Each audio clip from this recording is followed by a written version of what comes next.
जी अस्सलाम वालेकुम स्टूडेंट्स। आज हम स्टार्ट करने जा रहे हैं एक्सरसाइज 1.3 और इसका क्वेश्चन नंबर 1 है हमारे पास। The sum of 3 consecutive integers is 42, find 3 integers.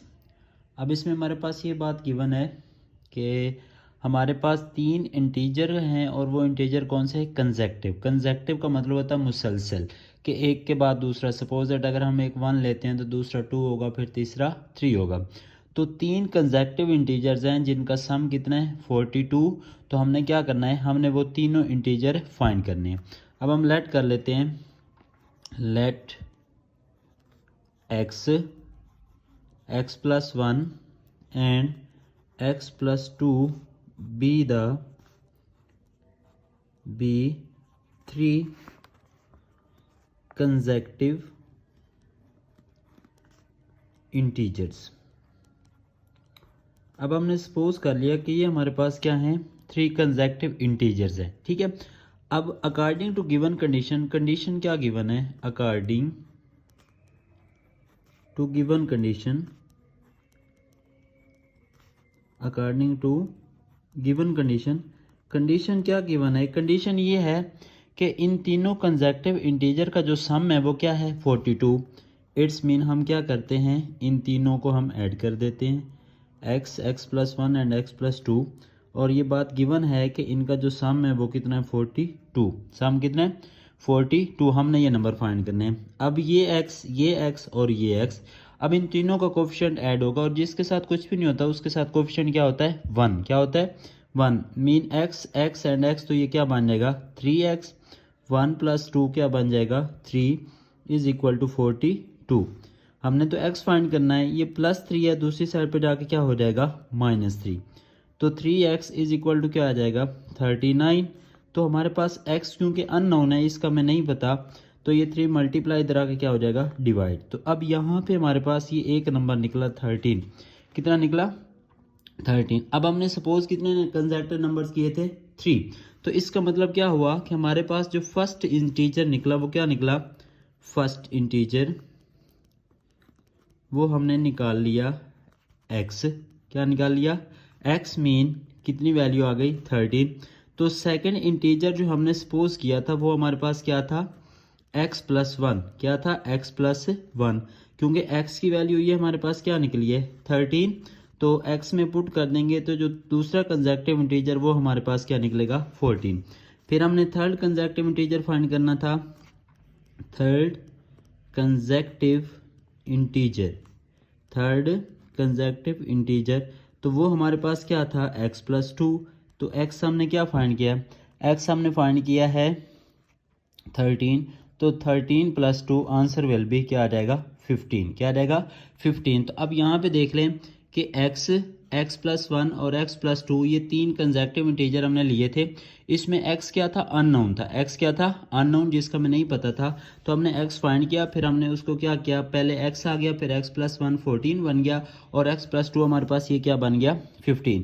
तो ये वो 3 कंसेक्टिव इंटीजर्स हैं जिनका सम क्या है? 42। तो एंड पे हम लिख देंगे 10, 13, 14 and 15 be the 3 consecutive integers, be the 3 consecutive integer, be the 3 consecutive integers। ये हमें क्या थे? रिक्वायर थे। ठीक है। तो इस तरह हमारा ये क्वेश्चन क्या हो गया? कंप्लीट हो गया। अब हम डिस्कस करते हैं क्वेश्चन नंबर 2। जी नेक्स्ट हमारे पास क्वेश्चन नंबर 2। अब क्वेश्चन नंबर 2 है the diagram shows right angle triangle ABC। अब ये हमारे पास क्या है? एक राइट एंगल ट्राइंगल है AB and C, in which the length of AC is √3 + √5। अब ये हमारे पास डाटा गिवन है कि जो AC की लेंथ है वो कितनी है? √3 + √5। अब उसने ये बता दिया कि the area of triangle ABC, ये जो हमारे पास होल ट्राइंगल है इसका एरिया है हमारे पास 1 + √15 cm²। Find the length AB in the form. अब उसने ये कहा है कि ये जो AB बन रही है आपने क्या फाइंड करनी है? आपने इसकी लेंथ फाइंड करनी है, लेकिन आपने लेंथ किस फॉर्म में फाइंड करनी है? वो आपने फाइंड करनी है a into square root of 3 plus b into square root of 5 where a and b are integer. अब यहाँ पे a और b जो दोनों हैं वो क्या हैं, वो हमारे पास है इंटीजर्स हैं, वो हमारे पास क्या है इंटीजर। एक दफ़ा अगेन रिकॉल कर लें कि हमारे पास एक ट्राइंगल गिवन है, ट्राइंगल कौन सी है, राइट एंगल ट्राइंगल है। उसमें हमारे पास बेस गिवन है, मीन ए सी की लेंथ गिवन है और हमने ए बी की लेंथ फाइंड करनी है, मीन हमने परपेंडिकुलर की लेंथ क्या करनी है, फाइंड करनी है। और हमारे पास ट्राई एंगल का एरिया क्या है, गिवन। अब जो गिवन डाटा है पहले हम वो लिखते हैं, गिवन डाटा। अब गिवन डाटा हमारे पास क्या है कि हमारे पास एक ए सी की लेंथ गिवन है, वो कितनी है, square root of 3 plus square root of 5 cm, ठीक है। और इसके साथ हमारे पास क्या गिवन है, इसके साथ हमारे पास एरिया गिवन है। क्या गिवन है हमारे पास, area of triangle A B C, area of triangle A B C, ये हमारे पास एरिया गिवन है और वो कितना है हमारे पास 1 plus square root of 15 cm square. अब हमने फाइंड क्या करना है, हमने फाइंड करना है लेंथ ऑफ किसकी, ए बी की। किसकी लेंथ हमने फाइंड करनी है, ए बी की। अब जो इन जनरल फार्मूला होता है एरिया ऑफ ट्राइंगल का, वो कुछ यूं होता है, area of triangle A B C. Triangle का एरिया फाइंड करने के लिए जो हम फार्मूला अप्लाई करते हैं वो होता है 1/2 into base multiply by height, base multiply by height. अब हम देखें तो हमारे पास बेस क्या बन रही है, square root of 3 plus square root of 5 और हाइट हमारे पास क्या बन रही है, ए बी। और हमारे पास जो डाटा गिवन है वो ट्राइंगल का एरिया गिवन है, तो area of triangle A B C की जगह हम क्या लिखेंगे, 1 प्लस स्क्वायर रूट ऑफ 15 और यहाँ पे क्या आएगा 1/2। अब बेस मीन हमारे पास क्या है, मैयर ए सी की लेंथ और मल्टीप्लाई बाय हाइट में क्या आ जाएगा, मैयर ए बी की लेंथ। It's okay.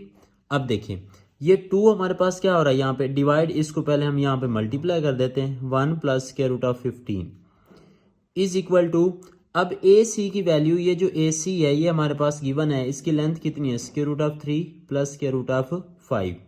अब इसके साथ क्या मल्टीप्लाई हो रहा है, ए बी, ये हमने क्या करना है, फाइंड। अब ये हमारे पास square root of 3 plus square root of 5 क्या हो रहा है, मल्टीप्लाई। जब दूसरी साइड पे जाएगा तो क्या हो जाएगा, डिवाइड। तो इसको हम कुछ यूं लिखेंगे, 1 plus square root of 15 over क्या हो जाएगा, square root of 3 plus square root of 5, ठीक है। अब यहाँ पे हमारे पास क्या आ गया, मैयर ए बी। अब इसमें आप देखें कि इसमें हमारे पास 2 ऑप्शन है। एक ऑप्शन ये होता है कि हम क्या करते हैं, हम इसको पॉइंट में कन्वर्ट करके डायरेक्ट आंसर लिख लेते हैं। लेकिन अगर आप फोकस करें तो उसने कहा था कि आपने जो आंसर लिखना वो आपने लिखना है a into square root of 3 plus B into square root of 5। तो इसलिए अगर हम इसको यहाँ पे डिवाइड करते हैं तो ये हमारे पास किस में आंसर आ जाएगा, पॉइंट की फॉर्म में। किस फॉर्म में आएगा, पॉइंट की फॉर्म में। तो पॉइंट की फॉर्म में हमने इसको कन्वर्ट नहीं करना, ठीक है। तो आपको याद होगा जो हमने एक्सरसाइज 1.2 के अंदर क्वेश्चन किए थे उसमें हमने रैशनलाइजेशन की थी। क्या की थी, रैशनलाइजेशन। अब रैशनलाइजेशन में क्या होता है, अब देखें रैशनलाइजेशन में हम क्या करते थे कि डी न्यूमिनेटर में जो साइड होती थी उसका हम साइन चेंज करके मल्टीप्लाई भी करते थे और डिवाइड भी। अब ये हमारे पास डी नोमिनेटर में वैल्यू है square root of 3 plus square root of 5। तो इसके साथ हम क्या करेंगे, साइन चेंज कर देंगे, माइनस हो जाएगा, मल्टीप्लाई भी कर देंगे और क्या कर देंगे, डिवाइड भी। अब न्यूमिनेटर से न्यूमिनेटर मल्टीप्लाई होता है और डी न्यूमिनेटर से डी न्यूमिनेटर मल्टीप्लाई होता है, ठीक है। तो इसका मतलब ये हुआ कि अब ऊपर वाले टर्म को हम ऊपर वाले से मल्टीप्लाई करेंगे और नीचे वाले टर्म को हम नीचे वाले टर्म से मल्टीप्लाई करेंगे। Square root of 3 minus square root of 5 over. अब ये देखें, अब एक इन जनरल हम फार्मूला यूज करते हैं, वो मैं आपको बता देता हूँ, A square minus B square, वो किसके इक्वल होता है, A plus B into A minus B. अब हमारे पास a प्लस बी और a माइनस बी है, तो अगर हम इसको कंबाइन करेंगे तो ये हमारे पास क्या बन जाएगा, a square minus B square. In other words इसको हम कुछ यूं लिखेंगे, स्क्वायर रूट ऑफ 3 का square minus square root of 5 का स्क्वायर, ठीक है। अब इसमें नेक्स्ट अगर आप देखें तो आप ऐसे करेंगे, ऊपर वालों को भी आप मल्टीप्लाई कर सकते हैं। अभी 2 को वैसे ही रहने दें, ये जो 1 है ना इसको पहले इन दोनों टर्म से मल्टीप्लाई करें तो क्या बनेगा, square root of 3 minus square root of 5। अब प्लस स्क्वायर रूट ऑफ 15 को हम क्या करेंगे, स्क्वायर रूट ऑफ 3 से मल्टीप्लाई करेंगे तो यहाँ पे क्या आ जाएगा, क्योंकि दोनों के ऊपर स्क्वायर रूट है तो आप दोनों को स्क्वायर रूट में कंबाइन लिख सकते हैं। मीन 15 मल्टीप्लाई बाय 3 का स्क्वायर रूट आप इसको लिख सकते हैं। अब प्लस माइनस माइनस और इसी तरह 15 और 5 को भी, क्योंकि दोनों के ऊपर स्क्वायर रूट है तो दोनों का स्क्वायर रूट कंबाइन करके लिख सकते हैं। ओवर में हमारे पास क्या आ जाएगा, अब ये स्क्वायर रूट से स्क्वायर कैंसिल, तो यहाँ पे क्या आएगा 3 माइनस इससे ये कैंसिल, तो यहाँ पे नीचे क्या आ जाएगा 5, नीचे क्या आ जाएगा 5। तो अब नेक्स्ट देखें, अब नेक्स्ट हमारे पास क्या होगा, हमने उसको मल्टीप्लाई कर दिया 2 को, ठीक है। अगर हम सपोज दैट 2 को मल्टीप्लाई करेंगे तो ठीक है, वैसे भी कर सकते हैं, अदरवाइज अगर आप फोकस करें तो ये देखें, ये हमारे पास 3 माइनस 5 हमारे पास क्या बचेगा 2, तो उस -2 बचेगा, -2 से 2 को आप कैंसिल करेंगे तो नीचे हमारे पास क्या आ जाएगा -1, क्या आ जाएगा -1। इट्स मीन अब हम इसको कुछ यूँ लिख सकते हैं, ये देखें इसको हम लिखेंगे कुछ यूँ, चलें अभी एक स्टेप बढ़ा देते हैं, 2 into square root of 3 minus square root of 5 plus 45 का स्क्वायर रूट हो जाएगा, और यहाँ पे हमारे पास क्या हो जाएगा -75 का स्क्वायर रूट ओवर, ओवर में क्या था -2, 2 से 2 क्या हो जाएगा कैंसिल, ठीक है। अब यहाँ पे क्या आ गया square root of 3 minus square root of 5। अब ये जो 45 है, ये हमने 45 को हम लिख सकते हैं 9 क्रॉस 5, क्या लिख सकते हैं 9 क्रॉस 5, ठीक है। अब इसी तरह ये 75 है, तो इसको आप लिख लें 25 क्रॉस 3, 25 क्रॉस 3। ओवर में आप देखें -1 रह गया, अब इसका मतलब क्या हुआ square root of 3 minus square root of 5। अब ये 9 है, अगर 9 को आप स्क्वायर रूट से बाहर निकालेंगे तो 9 का स्क्वायर रूट 3 होता है, तो इट्स मीन यहाँ पे आ जाएगा 3 इंटू स्क्वायर रूट ऑफ 5। इसी तरह 25, तो 25 किसका स्क्वायर होता है 5 का, तो 5 को जब 5 स्क्वायर रूट से बाहर आएगा तो 5 आ जाएगा, it's mean 5 into square root of 3 over, over हमारे पास क्या आ गया -1, हमारे पास ओवर में क्या आ गया -1। अब ये +3 और इसका कोफिशिएंट 1 है, ठीक है। अब ये स्क्वायर रूट ऑफ 3 है, ये स्क्वायर रूट ऑफ 5 है, ये स्क्वायर रूट ऑफ 5, ये स्क्वायर रूट ऑफ 3। अब ये -5 और 1 क्या होगा -4 इंटू स्क्वायर रूट ऑफ 3, ये -1 और ये +3, तो यहाँ पे क्या आ जाएगा 2 into square root of 5 by -1। तो अब इस माइनस को अगर आप ऊपर मल्टीप्लाई करेंगे तो क्या बनेगा 4 इंटू स्क्वायर रूट ऑफ 3, और यहाँ पे आ जाएगा -2 इंटू स्क्वायर रूट ऑफ 5। और ये हमारे पास क्या है, ये हमारे पास लेंथ है किसकी AB की, किसकी लेंथ है AB की, और यही हमने क्या करना था फाइंड आउट करना था जी। तो अब नेक्स्ट है हमारे पास क्वेश्चन नंबर 3। अब क्वेश्चन नंबर 3 क्या है, a rectangle has sides of length. हमारे पास एक रेक्टेंगल है, ठीक है। अब रेक्टेंगल ये हमने सपोज कर ली कि ये हमारे पास क्या है एक रेक्टेंगल। अब इसमें ये बात गिवन है कि उसकी जो लेंथ है मीन एक लेंथ होगी और एक क्या होगी हमारे पास विड्थ होगी, ठीक है। अब हमने सपोज कर लिया कि जो लेंथ है वो हमारे पास क्या है 2 इंटू स्क्वायर रूट ऑफ 18, और जो विड्थ है वो हमारे पास क्या है 5 minus 4 over square root of 2। Express the area of rectangle. अब हमने फाइंड क्या करना है, हमने फाइंड करना है एरिया किसका रेक्टेंगल का, और किस फॉर्म में करना है a plus B into square root of 2 की फॉर्म में, where a and b are integers. अब हम क्या करते हैं, हम लेट करते हैं let length of rectangle, let length of rectangle. अब हमने सपोज कर लिया कि जो इसकी लेंथ है वो हमारे पास क्या है 2 प्लस स्क्वायर रूट ऑफ 18, और जो इसकी विड्थ है वो हमारे पास क्या है वो है 5 minus 4 over square root of 2। हमने फाइंड क्या करना है एरिया। अब area of rectangle, area of rectangle वो हमारे पास क्या होता है, एरिया ऑफ रेक्टेंगल का फार्मूला है लेंथ मल्टीप्लाई बाय विड्थ, ठीक है। अब हमने एरिया फाइंड करना। अब लेंथ कितनी है 2 प्लस स्क्वायर रूट ऑफ 18, और हमारे पास जो इसकी विड्थ बन रही है वो क्या है 5 minus 4 over square root of 2।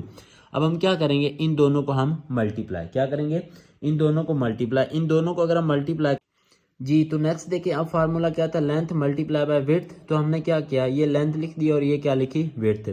अब 18 को हमने लिखा 9 मल्टीप्लाई बाय 2 का स्क्वायर रूट, और ये जो 4 था इसको हमने क्या लिख दिया 2.2। अब किसी भी नंबर को हम स्क्वायर रूट की फॉर्म में 2 टाइम लिख सकते हैं, वो कैसे देखें, हमने 2 को लिखा square root of 2 dot square root of 2।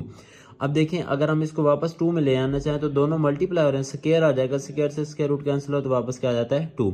It's mean किसी भी नंबर को आप स्क्वायर रूट की फॉर्म में 2 टाइम में लिख सकते हैं, ठीक है। तो अब यहाँ पे देखिए 9 मल्टीप्लाई बाय 2, अब 9 जब स्क्वायर रूट से बाहर आएगा तो क्या आ जाएगा 3 इंटू स्क्वायर रूट ऑफ 2, और इसमें से ये जो ये स्क्वायर रूट ऑफ 2 था इसको हमने क्या किया 2 टाइम लिख दिया। अब डी न्यूमरेटर से एक कैंसिल हो जाएगा, बाकी एक रह जाएगा 2 इंटू स्क्वायर रूट ऑफ 2। फिर हमने 2 को मल्टीप्लाई किया, 5 2 ज़ार 10 प्लस माइनस माइनस और 2 2 ज़ार क्या हो जाएगा 4 इंटू स्क्वायर रूट ऑफ 2 और यहाँ पे अब 3 को मल्टीप्लाई करेंगे तो क्या हो जाएगा 15 into square root of 2 plus minus minus 3 2 ज़ार 6 इंटू स्क्वायर रूट ऑफ 2 का क्या हो जाएगा स्क्वायर, क्योंकि ये क्या है डबल है। अब स्क्वायर से स्क्वायर रूट क्या हो जाएगा कैंसिल, यहाँ पे क्या आ जाएगा 2। अब 10 माइनस 4 प्लस 15 तो प्लस 11 आएगा और 6 को 2 से मल्टीप्लाई करना है तो क्या आ जाएगा हमारे पास माइनस 12। तो 10 माइनस 12 माइनस 2 और plus 11 into square root of 2 और यहाँ पे क्या आ जाएगा मीटर स्क्वायर, क्या हो जाएगा मीटर स्क्वायर, क्योंकि हमारे पास जो एरिया होता है वो हमेशा किस फॉर्म में आता है स्क्वायर की फॉर्म में, किस फॉर्म में आता है स्क्वायर की फॉर्म में। अब नेक्स्ट क्वेश्चन है हमारे पास question number 4, find two numbers whose sum is 68 and whose difference is 22। अब हमने दो नंबर फाइंड करने हैं जिनका सम क्या है 68 और जिनका डिफरेंस क्या है 22। अब हम लेट कर लेते हैं, let x and y be the two numbers, be the two numbers. हमने सपोज कर लिया कि ये हमारे पास क्या है दो नंबर्स हैं, ये हमारे पास क्या है दो नंबर्स। अब क्वेश्चन में ये बात गिवन थी कि जो दो नंबर हमने सपोज करने हैं उनका सम क्या है, उनका सम है हमारे पास 68। अब हम लिखेंगे according to given condition, according to given condition. Condition हमारे पास क्या गिवन है कि जो दो नंबर हमने x और y सपोज किए हैं उनका सम कितना है 68, सम कितना है 68। तो हम लिखेंगे x plus y is equal to 68 और उन दोनों नंबर्स का जो डिफरेंस है वो क्या है, वो हमारे पास है 22। वो क्या है 22। अब देखें इसको हम कह देते हैं कि ये इक्वेशन 1 है और इसको हम कह देते हैं ये इक्वेशन नंबर हमारे पास क्या है 2। अब हमने दो नंबर सपोज किए थे x और y, इट्स मीन हमने वैल्यू किसकी फाइंड करनी है x एंड y की। अब हम देखें ये प्लस है, ये भी प्लस है, ये प्लस है, ये माइनस है, तो इसका मतलब अगर हम इन दोनों को ऐड करते हैं, क्या करते हैं ऐड करने से क्या होगा कि हमारे पास y कैंसिल हो जाएगा और x की वैल्यू आ जाएगी। लिखिए बाय एडिंग इक्वेशन 1 एंड 2 हम क्या करेंगे 1 और 2 को ऐड कर देंगे, क्या कर देंगे 1 और 2 को ऐड। जब हम इसको ऐड करेंगे तो क्या बनेगा x plus y is equal to 68 and x minus y is equal to 22। अब ऐड कर रहे हैं तो ये प्लस माइनस खत्म हो जाएगा, क्योंकि ऐड कर रहे हैं तो x और x क्या बन जाएगा 2x, 8 और 2 10, तो ये हमारे पास क्या बन जाएगा 90। हमने फाइंड क्या करना है, हमने तो x फाइंड करना है, तो 2 यहाँ पे मल्टीप्लाई है, इस साइड पे आके क्या हो जाएगा डिवाइड, तो x की वैल्यू हमारे पास क्या आ जाएगी 45। x की वैल्यू क्या आ जाएगी 45। अब हमने x फाइंड कर लिया लेकिन अभी हमने y नहीं फाइंड किया, तो अब हम क्या करते हैं, ये जो x की वैल्यू है हमारी मर्जी है कि हम इसको 1 में पुट कर दें या 2 में। Put x is equal to 45 in 1। जो हमारे पास इक्वेशन 1 थी और इक्वेशन 1 क्या है x plus y is equal to 68, तो 1 में जहाँ पे x है वहाँ पे हम क्या पुट करेंगे 45। तो 45 plus y is equal to 68, हमने y फाइंड करना, तो y इज इक्वल टू 68, ये प्लस है इस साइड पे आके क्या हो जाएगा माइनस, तो y इज इक्वल टू हमारे पास क्या आ जाएगा 23। तो ये वो दो नंबर्स हैं जिनको हम ऐड करें तो हमारे पास आंसर कितना बनता है 68, और जिनको अगर हम माइनस करें तो हमारे पास आंसर कितना बनता है 22, मीन इनका डिफरेंस। ठीक है, तो हम एंड पे क्या लिखेंगे, hence required numbers, hence required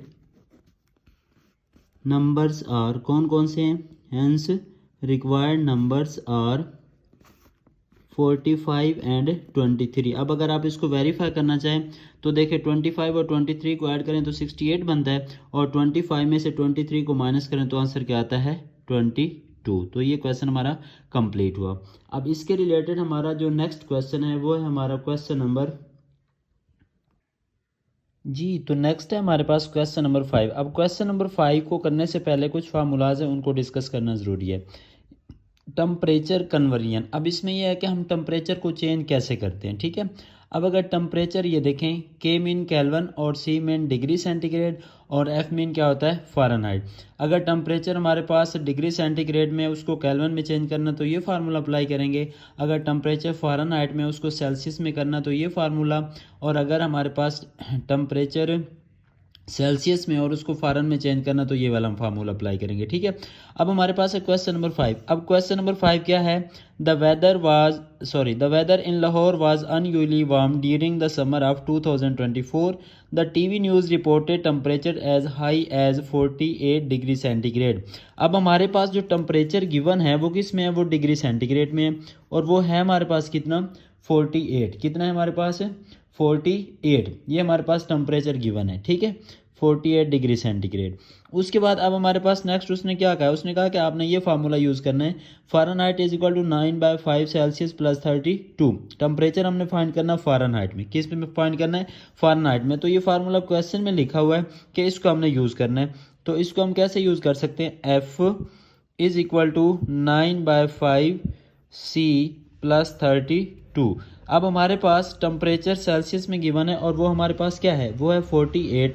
तो इसमें हम क्या करेंगे, 9/5 और सी की जगह हम क्या पुट करेंगे, 48 प्लस क्या हो जाएगा, 32, प्लस हमारे पास क्या हो जाएगा, 32। अब इसमें देखें कि अगर हम इसको सिंप्लीफाई करना चाहें तो हम क्या करेंगे, 9 को 48 से मल्टीप्लाई कर लें, या 48 को पहले 5 पे डिवाइड कर लें फिर उसको 9 से मल्टीप्लाई कर दें। तो 48 को जब 5 पे डिवाइड करेंगे तो हमारे पास आंसर कितना आता है, 9.6 प्लस क्या आ जाएगा, प्लस 32। तो इसको जब हम इससे मल्टीप्लाई करते हैं ये बनता है 86.4 प्लस 32। तो इन दोनों को जब हम ऐड करेंगे तो हमारे पास टेम्परेचर जो फ़ारेनहाइट में बनता है वो कितना बनता है, वो हमारे पास बनता है 118.4। तो इस तरह हमारा ये क्वेश्चन भी क्या हो जाएगा, कंप्लीट। ठीक है, जस्ट हमने क्या करना है, फार्मूला लिखना है और उसमें वैल्यू किसकी पुट करनी है, सी की। तो सी की जब हम वैल्यू पुट करेंगे तो इस तरह हमारा ये क्वेश्चन कंप्लीट हो जाएगा। जी, तो नेक्स्ट है हमारे पास क्वेश्चन नंबर 6। अब क्वेश्चन नंबर 6 क्या है, the sum of the age of the father and son is 72। 6 years ago the father's age was 2 times the age of the son. What was son's age 6 years ago? अब question ये है कि एक बाप है एक बेटा है और उन दोनों की जो एज का सम है वो हमारे पास कितना है, 72। कितना है, 72। अब उसने ये कहा कि 6 साल पहले मीन 6 ईयर्स एगो जो फादर की एज थी, जो वालिद की एज थी, वो बेटे की एज से डबल थी। वो बेटे की एज से क्या थी, डबल थी। Was 2 times the age of the son. तो what was son's age 6 years एगो। तो हमने बताना है कि फिर 6 साल पहले अगर बाप की उम्र बेटे की उम्र से डबल है तो बेटे की उम्र जो है वो 6 साल बाद 6 साल पहले वो क्या हो सकती है, वो हमने फाइंड करना है। अब हम लेट कर लेते हैं, लेट फादर्स एज। हमने सपोज कर लिया कि हमारे पास जो बाप की एज है, फादर की एज है, वो क्या है, एक्स है। लेट सन्स एज, और जो बेटे की उम्र है वो हमने सपोज कर ली वो क्या है हमारे पास, वाई। अब according to given condition, according to given condition, अब कंडीशन हमारे पास क्या गिवन है, according to given condition, condition हमारे पास ये है कि the sum of the age of the father and son is 72। अब हमने सपोज कर लिया है कि जो बाप की उम्र है वो एक्स है, जो बेटे की उम्र है वो क्या है, वाई है, और इन दोनों की एज का जो सम है वो क्या है, 72। ये हमने लिख लिया कि एक्स प्लस वाई क्या है, 72, और इसको हमने कह दिया ये इक्वेशन नंबर 1 है। आगे उसने कहा 6 years एगो द फादर्स एज, 6 साल पहले। अगर हमने बाप की उम्र सपोज की है एक्स, तो 6 साल पहले क्या होगी बाप की उम्र, बिफोर 6 years एगो, बिफोर 6 years, बिफोर 6 years या 6 years एगो लिख लें। ठीक है, 6 years एगो, इसको बेशक आप कैंसिल कर दें। 6 साल पहले फादर्स एज क्या होगी, father age, father's age mean 6 साल पहले जो बाप की उम्र है वो क्या होगी, एक्स माइनस 6, और 6 years एगो, 6 years एगो सन्स एज, तो 6 साल पहले बेटे की उम्र क्या होगी, वो हमारे पास हो जाएगी y माइनस 6।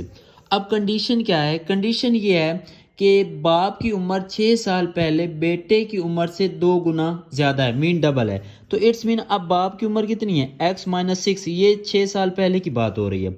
और जो बेटे की उम्र है वो बाप उससे कितने गुना ज़्यादा है, 2 गुना, मतलब कि 2 गुना बाप की उम्र ज़्यादा है। तो ये देखें, अब ये बाप की एज और जो बेटे की एज है वो क्या होगी, y इंटू 2 माइनस 6, क्योंकि बाप की उम्र बेटे की उम्र से कितने गुना ज़्यादा है, 2 गुना। कितने गुना ज़्यादा है, 2 गुना, मीन 2 टाइम्स एज बेटे से बाप की उम्र क्या है, ज़्यादा है। तो अगर हम x और y की वैल्यू फाइंड कर लें तो हम बता सकते हैं कि 6 साल पहले बेटे की उम्र क्या होगी। अब इसको हम सिंप्लीफाई कर लेते हैं तो क्या होगा, x माइनस 6, इसको मल्टीप्लाई कर दें 2y माइनस 12, 2y माइनस 12। अब देखें इसको अरेंज करें तो ये प्लस 2y इधर आके क्या हो जाएगा, माइनस 2y, और ये माइनस 6 है इस साइड पे आके क्या हो जाएगा, प्लस। तो x minus 2y is equal to क्या हो जाएगा, माइनस 12। इसको हम कह देते हैं इक्वेशन नंबर 1। अब बेसिकली हमारा जो पर्पज़ है वो ये है कि हमने x और y की क्या फाइंड करनी है, वैल्यू फाइंड करनी है। क्या फाइंड करनी है, वैल्यू। अब देखें हम क्या करते हैं, अब ये x प्लस 2y है और ये हमारे पास x माइनस 2y है। तो अगर तो हम इसको ऐड करें, ऐड करने से कुछ भी कैंसिल नहीं होगा, हम इसको करते हैं सब्ट्रैक्ट। क्या लिखेंगे, बाय सब्ट्रैक्टिंग 2 फ्राम 1 कर लें या 1 फ्राम 2 कर लें, 2 फ्राम 1, 2 फ्राम 1। तो लेफ्ट साइड से लेफ्ट सब्ट्रैक्ट और राइट साइड से राइट। 2 फ्राम 1 कर रहे हैं तो क्या होगा, x plus y minus x minus 2y is equal to, अब यहाँ पे क्या होगा 72, और यहाँ पे क्या हो जाएगा, क्योंकि सब्ट्रैक्ट कर रहे हैं तो माइनस इंटू माइनस 6। अब इसको मल्टीप्लाई करेंगे तो क्या बनेगा, x plus y minus x plus 2y is equal to, ये क्या हो जाएगा, प्लस, क्या हो जाएगा, प्लस। तो प्लस x से माइनस एक्स क्या हो जाएगा, कैंसिल। बाकी हमारे पास क्या रह जाएगा, 2y, और ये कितना बन जाएगा, सॉरी y प्लस 2y, तो ये कितना बन जाएगा 3y, और इधर हमारे पास क्या आ जाएगा 78। तो y इज इक्वल टू क्या होगा 78/3। तो y इज इक्वल टू 3 2 ज़ार 6 एंड 6 3 ज़ार 18। अब इसका मतलब क्या हुआ, इसका मतलब ये हुआ कि हमारे पास y की वैल्यू क्या आ गई है 26। तो अब हमने x की वैल्यू निकालनी है। x की वैल्यू निकालने के लिए हम इसको किस में पुट कर देते हैं, पुट इन 1, पुट इन 1। तो 1 हमारे पास क्या आती है, x plus y is equal to 72। अब y हमने 26 निकाला है, 26 आ जाएगा y की जगह पे, और यहाँ पे क्या आएगा 72 माइनस 26, तो हमारे पास आंसर क्या आ जाएगा 46। अब ये वो उम्र है जो प्रेजेंट है, मीन 6 साल। अब क्वेश्चन ये था कि आपने बेटे की उम्र बतानी है 6 ईयर्स एगो, 6 साल पहले बेटे की उम्र क्या होगी। तो अब हम लिखेंगे कि हमारे पास बेटे की उम्र क्या होगी 6 ईयर्स एगो, 6 ईयर्स एगो, क्योंकि हमने वो फॉर्म बनाई थी कि 6 ईयर एगो जो उम्र बन रही थी वो बेटे की क्या बन रही थी, y माइनस 6। अब y हमने क्या निकाला, y हमने निकाला 26 माइनस 6। तो अब देखो 6 साल पहले जो बेटे की उम्र होगी वो होगी 20 साल, कितनी होगी 20 ईयर्स, और फादर्स एज वैसे उसने पूछी नहीं है तो हम फाइंड कर लेते हैं फादर्स एज। 6 साल पहले की बात कर रहे हैं तो वो थी x माइनस 6, तो x क्या है 46 माइनस 6, तो ये कितनी आ गई 40। अब देख लें स्टेटमेंट में बात गिवन थी कि 6 साल पहले बाप की उम्र बेटे से क्या है 2 गुना है, बेटे से क्या है 2 गुना। अब देखें ये 20 है तो ये हमारे पास क्या आ रही है 40। तो इस तरह हमारा ये क्वेश्चन कंप्लीट हो गया। अब क्वेश्चन नंबर 7 क्या है, Meera bought a toy, Meera ने खिलौने खरीदे हैं कितने रुपीज़ के, 1500 के। इट्स मीन जो उसकी कॉस्ट प्राइस है वो हमारे पास कितनी है 1500, कितनी है 1500 RS, और उसने जो सेल किया वो इसने सेल किया 1520 के। इट्स मीन जो उसकी सेल प्राइस है मीन SP है वो कितनी है 1520, मीन 1520। अब उसने कहा कि आपने उसको जो प्रॉफिट हुआ है ना वो अपने परसेंटेज में निकालना है। अब पहले तो हम प्रॉफिट निकालेंगे कि हुआ कितना है, ठीक है। तो अब प्रॉफिट जो हमने फाइंड करना होता है वो प्रॉफिट कुछ हम यूं फाइंड करते हैं कि सेल प्राइस में से हम क्या करते हैं कॉस्ट प्राइस को माइनस कर देते हैं। अब 1500 में से हमने क्या किया, सॉरी सेल प्राइस उसकी थी 1520, 1520 में से हमने क्या किया 1500 को माइनस कर दिया। अब जो उसको प्रॉफिट हुआ ना वो कितने रुपए हुआ है 20 रुपए, कितने रुपए हुआ है 20 रुपए। अब हमने फाइंड करना है कि ये जो उसको प्रॉफिट हुआ इसकी परसेंटेज क्या बनेगी। तो अब हम लिखेंगे प्रॉफिट परसेंटेज, प्रॉफिट परसेंटेज। अब प्रॉफिट परसेंटेज का जो फार्मूला है वो क्या बनेगा, वो हमारे पास फार्मूला ये होता है कि हम लिखते हैं प्रॉफिट, उसको कितना हुआ है, ओवर जो भी चीज़ थी, इधर तो खिलौने थे, ओवर कॉस्ट प्राइस, और मल्टीप्लाई क्या होता है 100%। ठीक है, अब उसको प्रॉफिट कितना हुआ था, प्रॉफिट हुआ था उसको 20 रुपये, और उसने से कॉस्ट प्राइस उसकी कितनी थी 1500 रुपये, और मल्टीप्लाई इसको किससे करना है 100% से। ठीक है, तो इसको ये 20 से 20 क्या हो जाएंगी, कैंसिल हो जाएंगी। इसको जब आप 20 को 15 पे डिवाइड करेंगे तो हमारे पास इसका आंसर कितना आएगा 1.33%। मीन उसने 1500 का खरीदा, 1520 के उसने सेल किया। अब उसको जो प्रॉफिट हुआ वो 20 रुपीज़ था, हमने परसेंटेज बतानी थी, तो परसेंटेज का फार्मूला क्या था, profit over cost price multiply by 100। अब प्रॉफिट 20 रुपये था, कॉस्ट प्राइस 1500 थी, मल्टीप्लाई बाय 100%, तो उसको कितने परसेंटेज प्रॉफिट हुआ 1.33%। जी, तो नेक्स्ट है हमारे पास question number 8, the annual income of Tayyab. अब तैयब की जो एनुअल इनकम है वो कितनी है 9,60,000। अब यहाँ पे हम लिखते हैं एनुअल इनकम, एनुअल इनकम उसकी कितनी है 9,60,000। कितनी है 9,60,000। और जो उसकी एग्जेम्प्टेड अमाउंट है वो हमारे पास कितनी है, एग्जेम्प्टेड अमाउंट, एग्जेम्प्टेड अमाउंट वो हमारे पास है 1,30,000। ठीक है, मीन उसकी जो एनुअल इनकम है वो कितनी है 9,60,000, और जो उसकी एग्जेम्प्टेड अमाउंट है वो कितनी है 1,30,000। How much tax would he have to pay at the rate of 0.75%। अब हमने उसको बताना है कि वो उसके पास कितनी पे होगी जिस पे वो परसेंटेज कितना देगा 0.75%। ठीक है, मतलब कि जो उसका अगर उसकी टोटल ये है, एग्जेम्प्टेड वैल्यू ये है, तो जो रिमेनिंग अमाउंट उसकी बचती है उसके हिसाब से जो उसकी टैक्स की रेशो है वो कितनी है 0.75, ये उसकी परसेंटेज है। ठीक है, तो इस परसेंटेज के हिसाब से उसने टैक्स पे करना है, तो हमने सिर्फ चेक करना है कि वो टैक्स की जो अमाउंट है वो हमारे पास कितनी बनती है। ठीक है, अब जो टैक्स रेट है वो हमारे पास गिवन है, वो है हमारे पास कितना 0.75%। कितना है 0.7%। ठीक है, अब हमने फाइंड क्या करना है, हमने ये फाइंड करना है कि टैक्सेबल मीन कितनी अमाउंट पे उसने टैक्स देना है। अब टैक्सेबल में क्या होगा कि हमारे पास जो उसकी एनुअल इनकम है माइनस उसकी जो एग्जेम्प्टेड अमाउंट है जिसके ऊपर उसने टैक्स पे नहीं करना।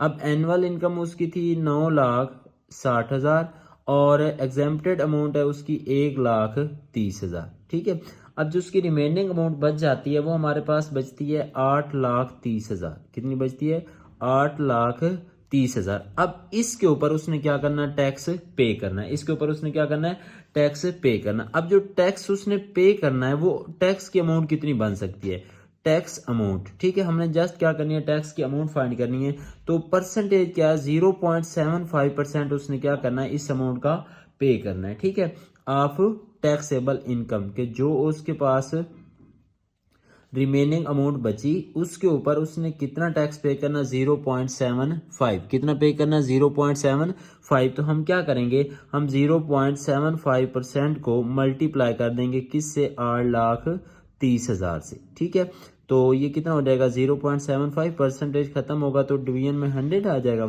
8,30,000। ठीक है, अब इसको ये 20 से 20 कैंसिल हो जाएंगे, इसको जब हम मल्टीप्लाई करेंगे तो हमारे पास जो इसकी अमाउंट बनती है वो बनती है 6,225 मीन 6,225। ये वो अमाउंट है जो वो पे करेगा किस सिलसिले में, टैक्स के सिलसिले में। किस सिलसिले में, टैक्स के सिलसिले में। अब एक दफ़ा अगेन रिकॉल कर लें, उसकी जो टोटल अमाउंट थी, जो टोटल उसकी एनुअल सैलरी थी वो थी 9,60,000। उसके बाद उसने कह दिया कि जो एग्जेम्प्टेड वैल्यू है, जो एग्जेम्प्टेड अमाउंट है वो कितनी है 1,30,000। अब उसने कहा कि उसने जो देना है टैक्स देना वो 0.75 के हिसाब से देना। तो हमने क्या किया, हमने टोटल में से एग्जेम्प्टेड निकाल दी, क्योंकि एग्जेम्प्टेड के ऊपर तो टैक्स नहीं होना था। बाकी हमारे पास जो अमाउंट बची वो बच गई 8,30,000। अब हमने टैक्स अमाउंट फाइंड करनी थी कि कितनी अमाउंट वो पे करेगा, तो वो जो रेट था वो था 0.75%। तो 0.75% को हमने मल्टीप्लाई किससे कर दिया 8,30,000 से। तो जो वो टोटल टैक्स पे करेगा वो कितना करेगा 6,225। अब हम डिस्कस करते हैं question number 9।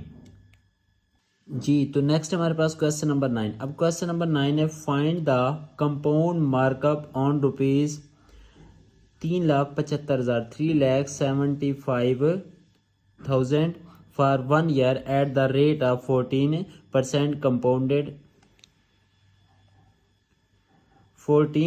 Compounded markup annually. ठीक है। अब देखिए हमने फाइंड क्या करना है, हमने फाइंड करना है कंपाउंड मार्कअप। क्या फाइंड करना है?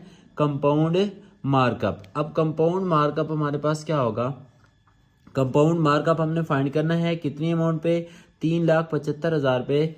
ठीक है। और टाइम कितना हमारे पास? 1 ईयर है। और जो परसेंटेज है वो कितनी है? 14%। मीन 14 के हिसाब से हमने इसको क्या करना है? पे करना है। अब हमारे पास जो इसकी अमाउंट है, प्रिंसिपल अमाउंट हमारे पास कितनी है? Principal amount. ठीक है। जिस पे हमने क्या करना है? इसको पे करना है, वो है हमारे पास 3,75,000। कितनी है? 3,75,000। और हमारे पास जो टाइम है वो हमारे पास क्या है? 1 साल है, 1 ईयर। ठीक है। और जो परसेंटेज है, मीन जो रेट है इसका, वो है हमारे पास 14%। कितना है? 14%। अब हमने फाइंड क्या करना था? हमने तो फाइंड करना है कंपाउंड मार्कअप। तो हम क्या करेंगे? अब कंपाउंड मार्कअप का जो फार्मूला होता है वो ये होता है, कंपाउंड मार्कअप। इसमें ये होता है कि आपके पास principal amount multiply by time multiply by rate. इसको आप मल्टीप्लाई करेंगे। अब हमारे पास प्रिंसिपल अमाउंट कितनी है? 3,75,000।